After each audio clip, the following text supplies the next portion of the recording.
O Senhor esteja convosco. Proclamação do Evangelho de Jesus Cristo segundo Marcos.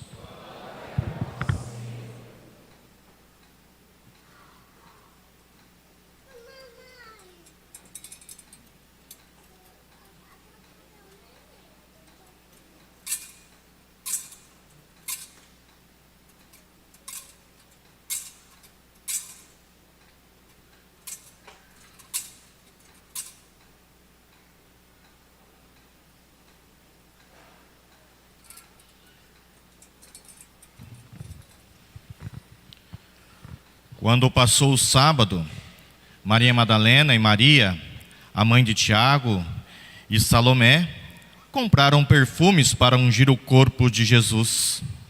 E bem cedo, no primeiro dia da semana, ao nascer do sol, elas foram ao túmulo e diziam entre si: quem rolará para nós a pedra da entrada do túmulo? Era uma pedra muito grande. Mas, quando olharam, viram que a pedra já tinha sido retirada. Entraram então no túmulo e viram um jovem, sentado do lado direito, vestido de branco.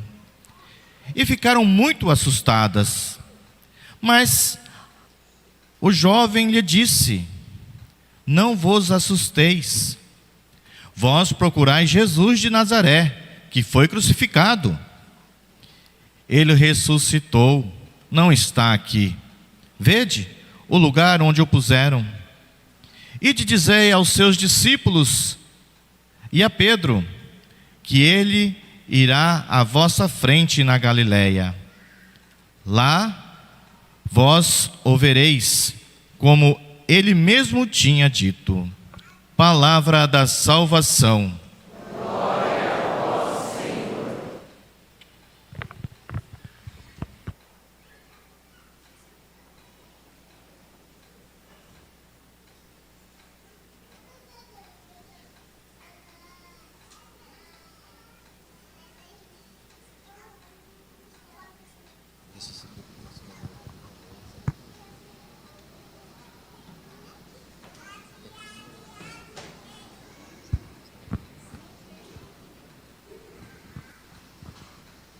Ave Maria, cheia de graça, o Senhor é convosco.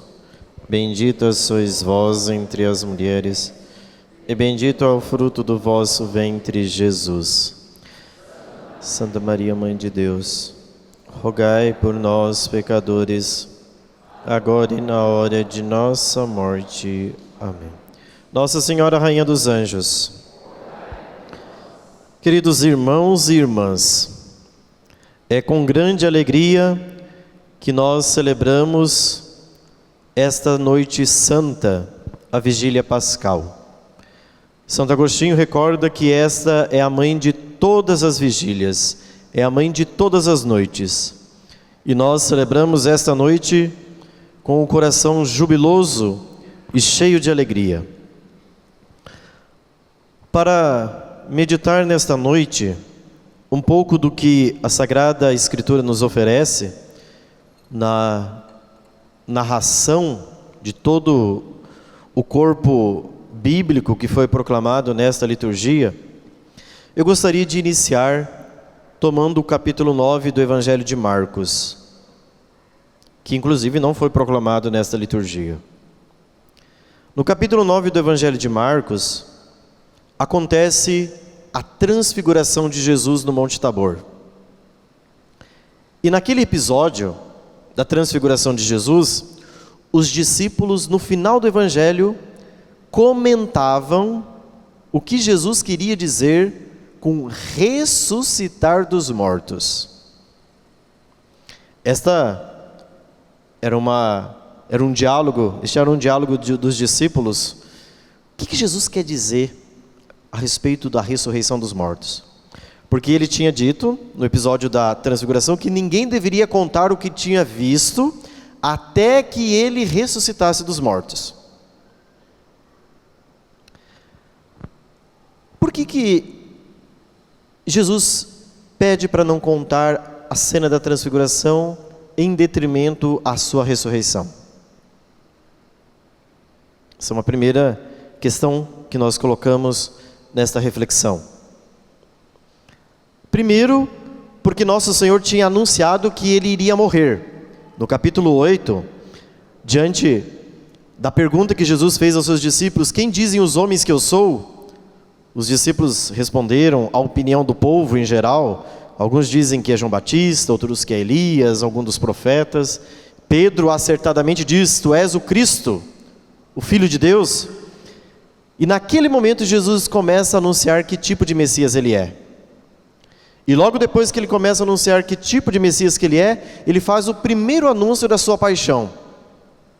Logo depois Jesus vai lá na montanha e se transfigura diante dos seus discípulos e começa a falar sobre a ressurreição. Vejam, o mistério do Natal, que nós celebramos no dia 25 de dezembro, ele é um mistério até um pouco difícil de ser compreendido, mas é mais acessível ao nosso intelecto. Por quê? Porque Deus se faz criança. Então você consegue compreender que aquela é uma ordem natural, tranquila. Qualquer um de nós sabemos que diante de um processo gestacional você vai ter uma criança, a criança nasce e o processo de crescimento e desenvolvimento da criança acontece. Então o mistério do Natal, por mais que seja bastante dramático, eu diria até quase que emblemático, é um mistério que é mais acessível ao intelecto.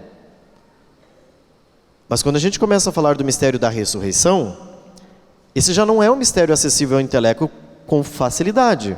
Por quê? Vocês já viram alguém ressuscitar? Durante o tempo de vida que vocês estão aqui nesse mundo, você já viu alguém ressuscitar?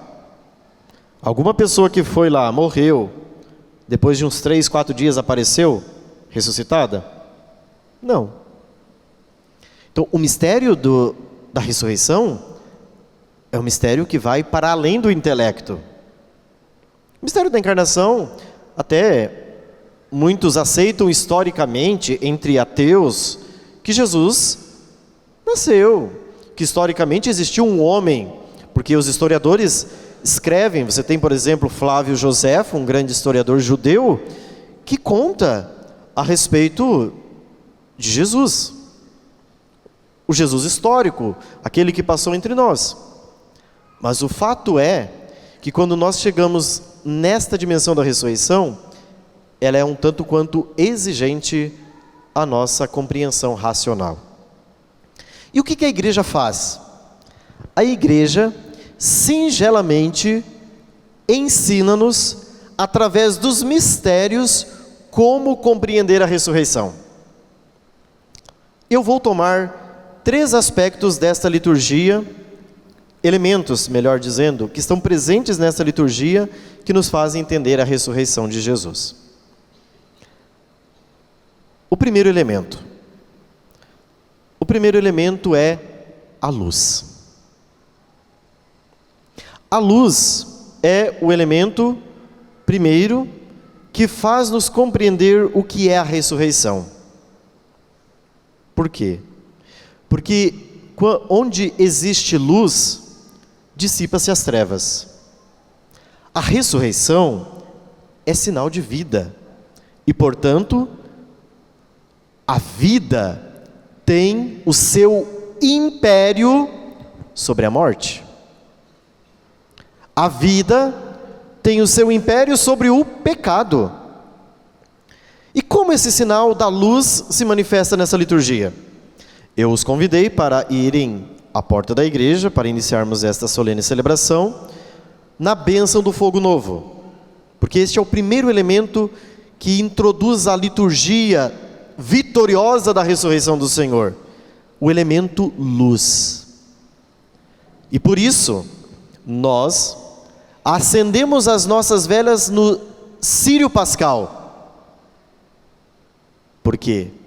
Porque esta vela, que aqui está, é símbolo do Cristo ressuscitado, que acendeu esta noite jubilosa como o primeiro sinal e primeiro ato realizado nesta celebração. Em seguida, nós acendemos nossas velas no círio, E, portanto, a liturgia começou a ganhar corpo. Nós entramos na igreja com as nossas velas acesas e cantamos o precônio pascal, o exulte.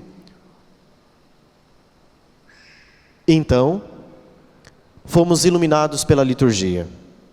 E aqui está um sinal. A primeira leitura de hoje, a primeira coisa que Deus fez, o que foi? Vocês ouviram? Foram tantas leituras que a gente nem se lembra aqui que foi na primeira leitura, né? Mas foi o livro do Gênesis.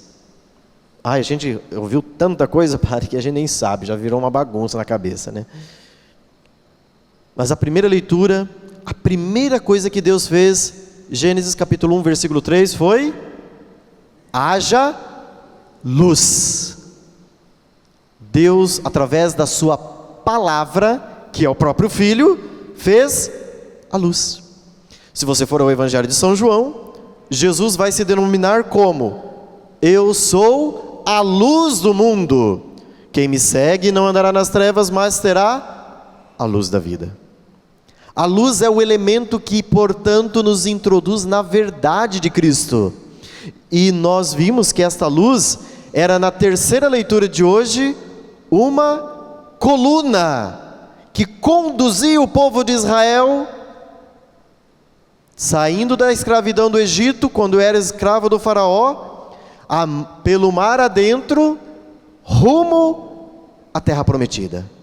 O povo era guiado por uma coluna. A coluna presente lá no livro do Êxodo é símbolo de Cristo. Cristo é a coluna que sustenta e alimenta e conduz o povo. Cristo é a coluna que conduz também a nossa vida e que dissipa as trevas do medo, da insegurança, porque Ele é a luz que brilha. Na carta de São Paulo aos Filipenses, capítulo 2, versículo 15, o apóstolo Paulo diz que nós cristãos precisamos ser como luzeiros do céu. Mas como que a gente vai ser luzeiro? Porque nós não temos luz própria. Alguém tem luz própria aqui? Nós não temos. A nossa luz advém da luz que é Cristo. Por isso que eu insisti, vocês precisam acender no círio pascal as suas velas, porque é Ele que dá luz a você. Sem Ele, você não é luz. Você não é um astro a iluminar e a brilhar. Você é uma escuridão. Sem a luz de Cristo, você é escuridão. Hoje nós temos aqui 3 catecúmenos. Isto é, vocês sabem o que é catecúmenos, né? São pessoas que não são batizadas. Pode ser que tenha mais, mas 3 catecúmenos que hoje vão receber a graça da luz. Até o dia de hoje, a vida deles era escura. Mas a partir do dia de hoje, a vida deles será iluminada pela luz que é Cristo. 3 adultos que hoje serão imersos nas águas do batismo. Receberão o sacramento da confirmação e da Eucaristia numa única celebração. Que graça! Talvez a gente diga: nossa, eu já recebi os 3 sacramentos. Eu fui batizado quando criança, depois recebi a Eucaristia numa dada idade e depois a confirmação numa outra idade. Os 3 hoje vão receber os 3 sacramentos. E o tempo que eles viveram enquanto pagãos, porque de fato são pagãos, quem não é batizado é pagão, eles estavam na escuridão. Mas hoje a vida de vocês vai brilhar por uma luz sobrenatural. Mais do que esta luz que vai brilhar aqui e que brilha nesse círio pascal, a vida de vocês será iluminada por uma luz e por uma intervenção sobrenatural da graça. E a partir de hoje vocês são astros, luzeiros. E a vida de vocês deve brilhar para o mundo. Deve ser uma vida que provoque um escândalo. É isso. Mas Padre, Jesus não disse: ai daquele que provocar escândalo, melhor seria amarrar uma pedra no pescoço e se atirar no mar. Mas existe um escândalo bom, e nós cristãos devemos ser um escândalo bom. escandalizar com a nossa vida. Sobretudo, chocar o mundo com a vida que vivemos.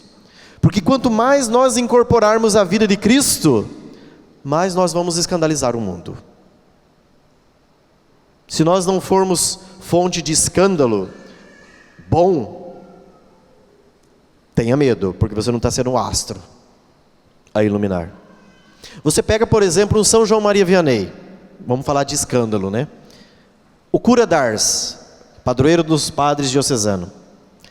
O cura d'Ars levantava 2 horas da manhã para rezar.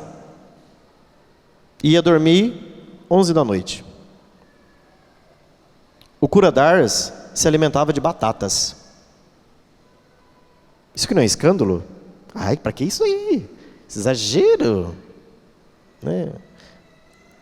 Jesus é misericórdia, a gente pode viver de uma vida diferente. A vida do cura d'Ars é um escândalo para o mundo. Para aqueles que não querem fazer sacrifício e querem viver uma vida na mordomia, cura d'Ars é um escândalo. Pega o Padre Pio de Pietrelcina. Padre Pio morreu em 1968. Talvez alguns aqui tenham idade em que, quando o Padre Pio estava morrendo, talvez se estivesse nascendo.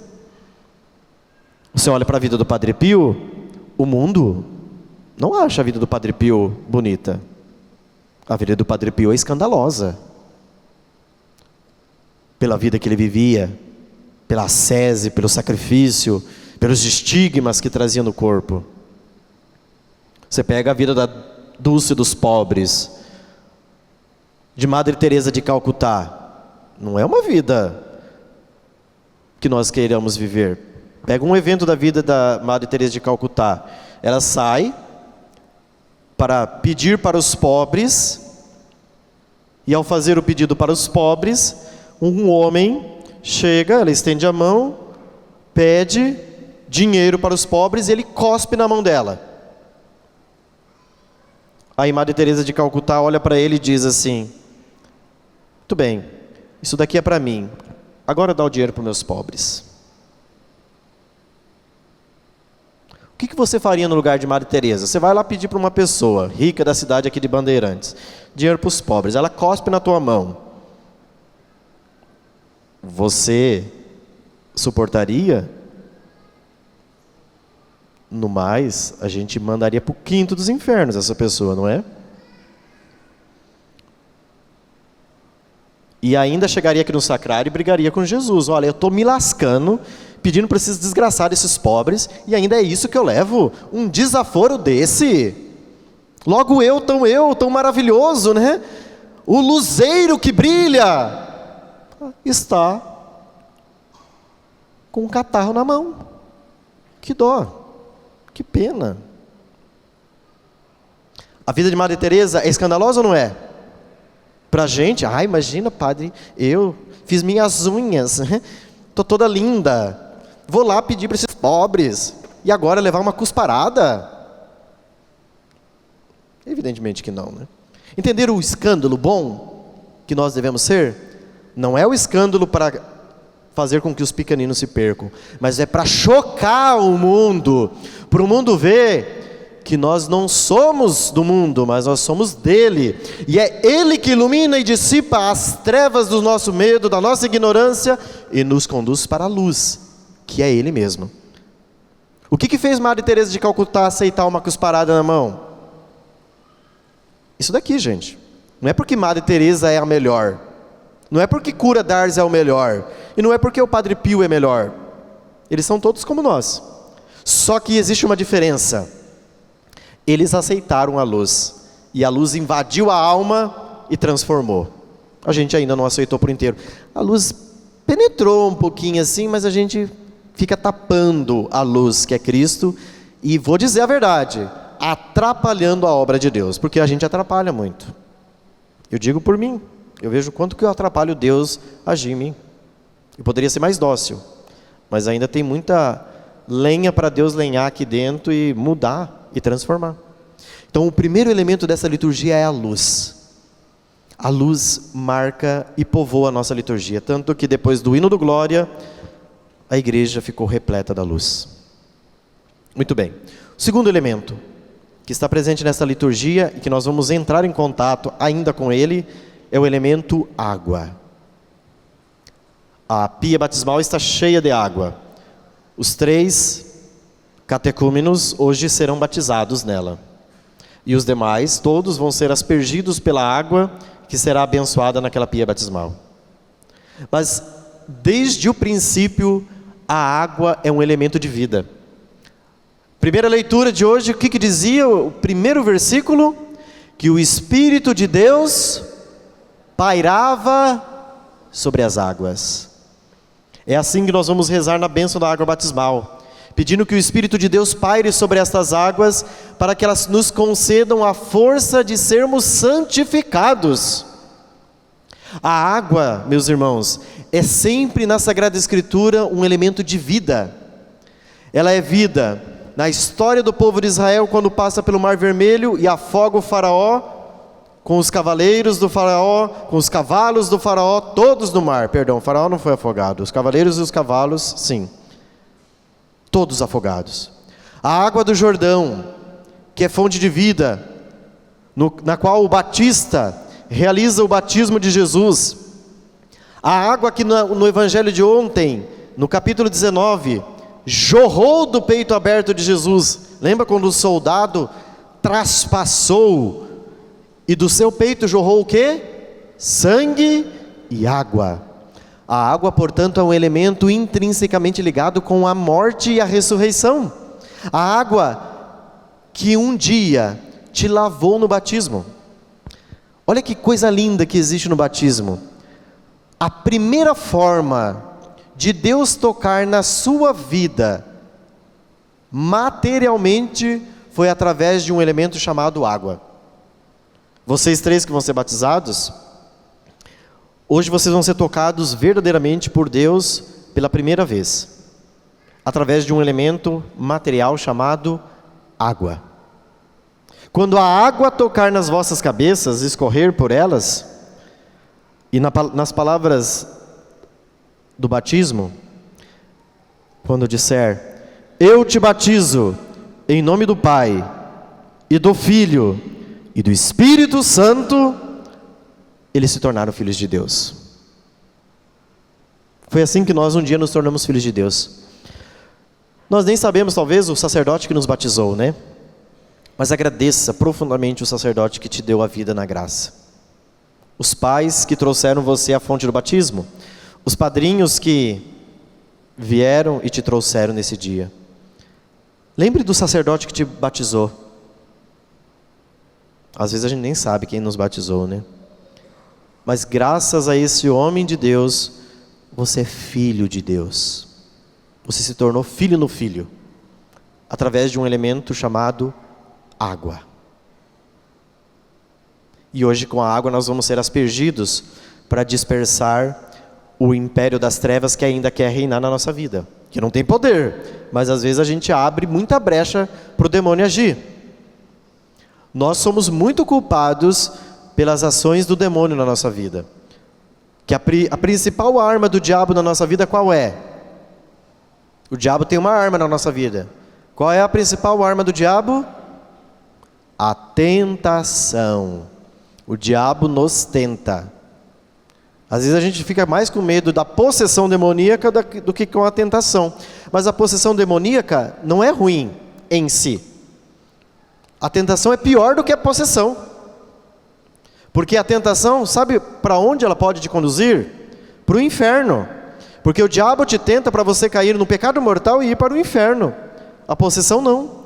A possessão pode ser uma permissão divina justamente para te purificar. Porque você é muito soberbo, muito orgulhoso, e talvez esse é o meio que Deus escolhe para derrubar o soberbo que está dentro de você. Certa feita eu estava num lugar, né, bem longe daqui. Eu não era nem padre, eu era seminarista, então era bem longe daqui, porque eu nem conhecia Bandeirantes.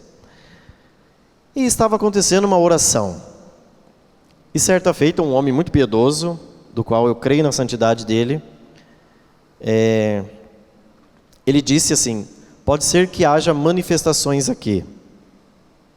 Esse sacerdote, na verdade era um monge, ele era exorcista. Estava num círculo de oração por pessoas que tinham ido em diversas seitas, pessoas que tinham mexido com terreiro, centro espírita, Xeixunuê, essas coisas todas. Aí uma mulher que fazia parte do grupo de intercessão chegou pro monge e disse assim: ai, eu acho que o demônio, se tiver que se manifestar, vai se manifestar em mim aqui. Eu falei assim, você veja o tamanho da vaidade dessa pessoa? A pessoa é tão especial que se o diabo tiver que descer, vai ter que descer nela.